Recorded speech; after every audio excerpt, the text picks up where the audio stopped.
Welcome to Chillin' 101. We hope this video helps. You sit in the driver's seat, key or start button on, and keep your foot on the brake.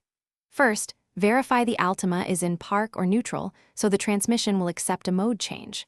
Locate the shifter and note the D and S positions. Many Altima consoles show S to the left or down of drive. Once you've confirmed those basics, you're ready to move the lever into Sport. This prepares the car to hold higher revs for quicker throttle response and firmer downshifts. With the brake depressed, press the shifter release button if your model has one. This unlocks the lever. Then move the shifter out of drive and into the S position, usually a definite detent, doing so in one smooth motion to avoid drivetrain shock. Once moved, the instrument cluster will display an S or Sport indicator. That confirms the transmission is in its Sport mapping.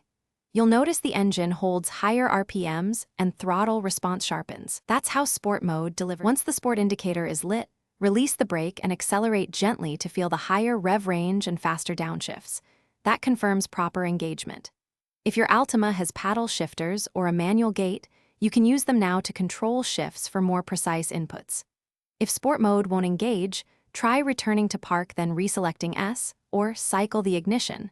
Also ensure the brake interlock and shifter release are functioning. If problems persist, consult a dealer. It could be a transmission or electronic interlock fault. Thanks for watching. Consider subscribing if we helped you.